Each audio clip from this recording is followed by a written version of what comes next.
Everyone, welcome back to a new release today. My name is Bradden Ford, and thank you for joining us again as we talk with some of your favorite artists in Christian music, or maybe we're helping you discover some new ones that you haven't heard yet. Today, we have an artist that I absolutely love. This artist has been killing it, released one of the best rock albums I think I've heard in the past 5 years, to be honest. Magdalene Rose, how are you doing? I'm good. How are you? I'm doing great. I'm super excited to be here talking with you. Like, again, this album, The Heart That Bloomed After Death, it is exceptional. One of the best rock albums I've heard in a while. Like, absolutely insane. So I'm excited that you're here. Well, thank you. Of course. So, for all those jumping in here wondering, okay, who's Magdalene Rose? Can you give us a quick introduction to who you are, how you got started? Yeah, so my name is Magdalene Rose. It is like the whole band is just my name at this point. But I grew up playing in a band called GFM with my two sisters, and in 2022 God kind of called us out of that and into this new chapter of music, and I was very confused and angry and having to process a lot of different emotions, and um it was hard to kind of step into this new calling, but it helped me trust God and learn to let go of like so much control of things, and it's brought so much just amazing things in my life. My husband gets to be my drummer, and some of our best friends get to play in our band with us. We get to write music together, and a lot of our music is just things that God has rescued me from, things that God has rescued my friends from. And we talk a lot about different sort of mental health struggles, self-harm, suicide, eating disorders, and stuff that people kind of, I think it's sometimes uncomfortable to talk about, but a lot of those topics, people that struggle with them, being isolated makes it a lot worse. And so if we can do any sort of like thing to kind of expose those problems to make it seem like it's not scary to talk about them, then our goal is to help people feel like they're not alone and that they can actually get some sort of help, and it doesn't have to be this big scary thing. And so that's what we try to do with our music, with our stage presence, with my social media online, like going to the table and talking to people. And it's been really cool to see God kind of use us, like out of all people, to do that. 100%. I love that. And like, I've been following you since, I believe, 2017 now, when you Oh, and your wow. sisters were doing, yeah, GFM. I've seen you guys live twice, and then now seeing you step as a solo artist, seeing your live shows. Like, it's incredible how God's done so much. What's it like looking back at the whole journey for like all these years behind your belt to now where God has you now doing music? I really just, I think the biggest thing is I have a lot of gratitude for it. And I think for a big portion, I was just struggling a lot myself mentally. And, now I'm at a place for the first time in my life where I feel like I'm not like fighting for my life. And I get to really sit back and just really understand like the immense responsibility kind of, but also just the immense treasure it is to be able to do music as a living and to help people and to just like kind of chase our dreams in a way, but know that it also lines up with what God wants. And um yeah, the other day I was like just in a spot where I was like, oh, I just complaining about everything, being upset about everything. And I saw something online and it was like, you might not be 100% happy right now, but just remember where you were 3 years ago, and like you're doing exactly what you wanted 3 years ago. And I was like, oh, that like that clocked to me, and I was like, this is exactly what I wanted to be with my husband. I wanted to stop having to figure out long distance and stop struggling, and I wanted to be in a better like mental space. I wanted to be healthy, and I'm married now and I get to literally tour for my job. I don't have another job. My husband doesn't have another job. Our band members don't have other jobs, and God has provided for us. And I think the biggest thing is just like I just have so much gratitude. And obviously, there's days where it's like that's a lot easier said than done. And yeah, I'm still working on that part. But for the most part, there's just a lot of gratitude there. Wow, I love that. God is so faithful in every season, every moment. Like you said, even looking 3 years back, just 2 years back, even a year back, how faithful God is. It's incredible. And like you mentioned a lot, Yeah. your husband, who for those who don't know, is the drummer of Seventh Day Slumber, Joseph's son Blaze, who's absolutely incredible. I love that you guys are together. May or may not have been shipping you guys together before I even knew you were a couple. So, anyways, what's it like being on tour with Seventh Day Slumber and a part of that family?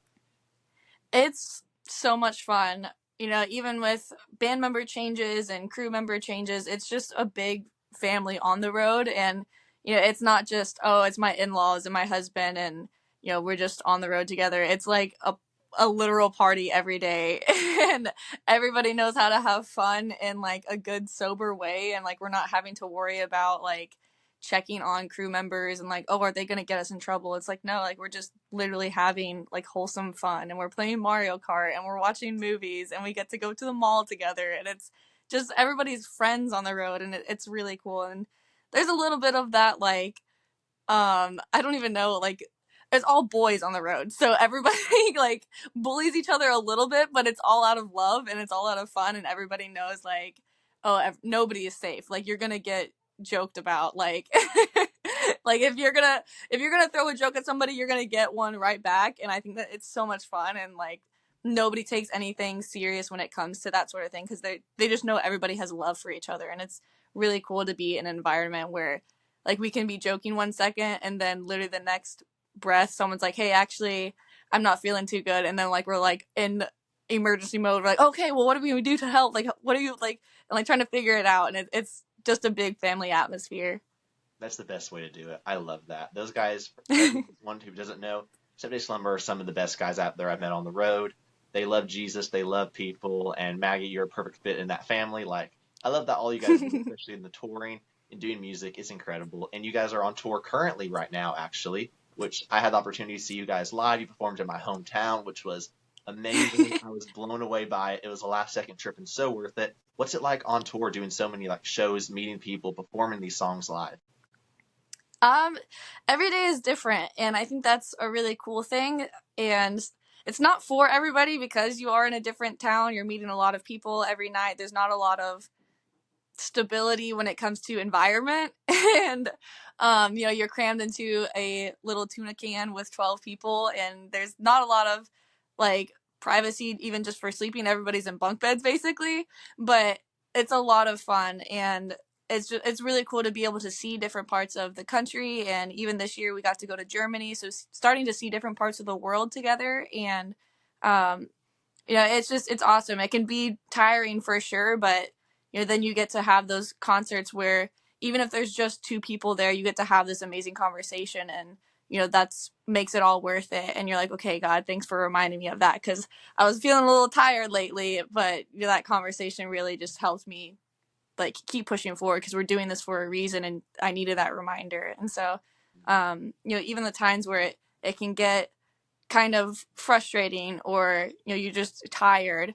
the God always sends that either that show that you need, where it's like there's a lot of people here and you sell a lot of merch, or he sends you that person, and God just speaks through you, and there's just a beautiful moment there, and you're like, okay, this is awesome, this is why I'm doing this. Wow, I love that. Praise God for those moments. They're so cool to see. I know I was impacted. I brought my best friend with me along to your show, and he was impacted by it. And it's just so incredible to see how God uses those moments in these songs and all that you guys do, like on the road. So much sacrifice, and how much God just pours into you guys and pours into other people through the ministry. Like, it's beautiful how He uses music like that, for sure. Yeah, it definitely breaks down walls too, and that's what I've learned my entire experience doing this type of thing. Is sometimes people aren't gonna talk about it at first, but then you play the music and the music tugs on their heartstrings, and they don't feel like there's all this pressure, and they're just talking to a band member. They're not talking to a pastor or a teacher or a counselor. Like, they're just talking to someone who's a regular person, or someone who plays music that they really like, and they're willing to be a little more vulnerable in that moment, and it's really cool. Exactly. That's amazing. And speaking of music, you released your first album as a solo artist, The Heart That Bloomed After Death. It is, again, exceptional. For all those who haven't listened to it, listen to the album, and also follow Maggie on all socials, all platforms, listen to her music. You will not be disappointed. If you love rock music, it's something for everyone. This album, too, it's a mix of like so many different rock styles. There's a little bit of heaviness, there's a little bit of punk, there's alternative. It's just full out blast. I love it. Tell us the heart behind this album. Yeah, so this album, I hadn't released an album since like 2016, and so when we started Magdalene Rose, I was like, I want to have a full project. I don't want to just put out EPs. I wanted to have something big that I can give people, and have it be kind of like, okay, this is who I am now. And I really didn't know who I was going into this. My whole identity had kind of been wrapped around being in a band and being, a sister, being somebody for somebody else, and I didn't really have any time to figure out who I was like on my own. And when we started writing music, my husband Blaze was one of the first people to be like, hey, why don't we write about you? Like, let's not write about other people. Let's figure out who you are, and like we'll write through that process. And my music has always been kind of a diary in a way. And so we started writing about things that God was pulling me out of currently, things that God had pulled me out of in the past. And before I started touring as a solo artist, it kind of felt like I had become a little bit jaded towards people, and I had a hard time trusting people. I was very scared of just people in general. And I had a very like bad pessimistic view of life. And like I said earlier, I struggled a lot with my mental health. And as I started touring with Seventh Day and started talking about things that God had delivered me from, I could feel myself becoming like a lighter person. And I always thought it was like bad to be soft. and the more I started to lean into God and to trust him and to ask him to heal me, not just physically but also just heal my brain and my heart, I realized that you kind of have to be soft in order to be used. You have to be like palpable. And so the album is just about God transforming my heart. And that's why it's called The Heart That Bloomed After Death, because it really did feel like I had to die in order to become not just Magdalene Rose the performer, but like Magdalene Rose as me, myself. And I had to kill off that old version of myself. That person had to die in order to like become stronger, to become happy, to become better. And there's things that God has delivered me from early on in my life, like my eating disorder, things that God had helped my friends from, like self-harm. And all of them, even if they don't necessarily like tie in to my immediate life right now, they somehow all tie in together. And we wanted, the music to display that. And we wanted to have stuff for everybody. So we didn't want to isolate people that didn't like the heavy stuff, and we didn't want to isolate the people that did like the heavy stuff. And so we're like, how do we write something that feels very nostalgic and brings back kind of that like raw emotion to the rock world, to the pop world, to and just music in general. And it was really cool. Our fans were way more supportive than I thought they would be. And I have had a bad history of being insecure when it comes to fan support and not thinking that anybody would like what I did. And they just absolutely blew me out of the water, because we wanted to have this like underground like grassroots thing where people put up posters. And I was like, oh well, I'll put them up, at least I'll have a video of me doing that. And then I had like almost 100 people reach out to me and like wanting the posters, like sending me videos of them putting it up in their town, in their city. I had someone from Croatia send me a video, and I was like, I didn't even know people from Croatia knew who I was. And it was just the coolest thing ever. And then people started to I sent out like one of the lyric sheets for each of the songs, and I didn't tell anybody what it was. And I was like, oh, you're just gonna have to work together for this next thing. And then they quickly started to realize, oh, this is like Slenderman. Like we have to collect all of the different notes to get all the lyrics. And that's how I announced like the lyrics and the title tracks, and just the track list and everything. And it was so cool just to see everybody work together and then post about the album coming out. And it was just awesome, because it's, again, just nothing that I ever expected to happen. And it's just one of those things where it's you let God use you and you let God work, and you're like, okay, God, I don't know how this is going to work, but I trust you. And even if one person is the only person that needs to hear this, we'll figure it out. You'll provide a way, and we'll do this. And if this is not where you need me, then like I'll figure out where you need me. And it's been really cool just to have that album out physically now. And I don't know, it's just you have your work, like you feel so accomplished, and you can hold it in your hands now. And I've never had a vinyl before, and that was something that I really wanted to have, and we were able to get that. And it's just been like the most awesome experience. Wow, that's amazing. God is so good in all that, especially since I've followed you since 2017, just seeing you bloom and really embrace who God's made you to be in this music and hearing the messages. Like, it's amazing to see. I love your heart for Him. I love your heart for music and impacting people. And just seeing how God does that with so many fans all across the world, like you said, that is incredible. It's such a God thing. And all these songs, so well deserved. Do you have a favorite song from the project?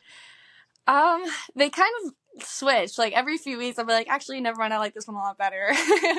um, I think recently, especially since it started to get colder, it's starting to feel like Twilight season. And so that's why we wrote I Don't Know Where to Start. I was like, I want to make a Twilight song. So I think that one's been like on my playlist most recently because I'm like, oh, this is what this weather feels like. But it'll change next week. For real, yeah. This week my favorite's Bad Residential, but all the Oh, songs, yeah. yes, all the songs have just been incredible. Can You Fix Me? These songs are all so good. So definitely, everyone watching, check out the album, check out Maggie's music. And for people who are still watching, wondering, okay, what's next from this album? We love it. What can you tell us that's coming up next? People can be excited for. So after our last few shows of the year, we are going to be taking the holidays off, but for us, taking the holidays off doesn't mean we don't work anymore. It just means we don't travel. And so there's going to be a lot of stuff for next year that we're planning out. Tours that we're getting ready to announce. We might be starting to work on some new music. And we have a lot of ideas that are already kind of in this Dropbox, like for our band. And so we might be starting to like take a bit of a closer look at those since we've got some more time home. And just a lot of really cool things. We want to do a lot more live streams since we're going to be home. And always feel like that's a good way to connect people, especially over the holidays. We get to hang out a little bit more since we're not in person with people. So we want to do a lot more of those, but definitely lots of new touring and possibly lots of new music next year. So definitely be on the lookout for that. Exciting. We're definitely all excited for that, especially us at Nearly Today. We love supporting you, your ministry, and how God continues to use the music. We are getting around the end of this interview, but we have one question left that we always ask our artists, and it is, how can we be praying for you? So I have not made a post about this yet, but I'm going to make a post about it soon. I am actually having surgery at the end of this month, and I've had a lot of issues with endometriosis, and my doctor has just like advised me that it's probably smarter to get into the surgery before it gets too out of hand, and it could cause problems with having children in the future. And so that's kind of been the biggest thing. We don't really know what recovery is going to look like for that. It's a lot of stuff with your abdomen, and so gonna have to like take some time off of screaming and then go back and learn once I start healing. So that's probably the biggest thing as we come to the end of November. I've never had anything like that ever done before, so definitely a little bit nervous, but I've had a lot of people like a lot of band-wise actually reach out to me, or I've been reaching out to them, and who have had a similar surgery. And so I've been feeling a lot of the love from the girls recently, which is something that's also a God thing because I did not have a lot of girlfriends growing up. And so it's been cool just to like talk to a lot of band-wise, and they're like, oh, actually this is something that you can do that'll help. And oh, you don't need to be nervous. Like, it's helped me a lot. So it's been cool just to get to talk to people who have had something similar done before, but still definitely a little bit nervous, and just hoping for a quick recovery. Man, definitely. We will for sure be praying for you, God's healing power, and just all the quick recovery in Jesus' name. So, and again, thank you. Of course. And thank you so much for talking with us. Absolutely. Again, love your heart. We love your ministry. For all those watching, again, follow Maggie. She is a gem and some of the best rock music. Again, I'm a sucker for a good rock album. It's not as prominent now in Christian music. I feel like it's coming back up. I'm hoping so. And Maggie, you are definitely one of the faces that is bringing it up. So thank you for all you do and for taking time to do this interview. Yeah, well, thanks for having me. I love everybody over at New Release Today. So it's been cool to be able to talk to you guys, and I'm hoping to do some more stuff with you in the future. For sure, definitely. We'll hope you have a wonderful rest of your day. All right, thank you.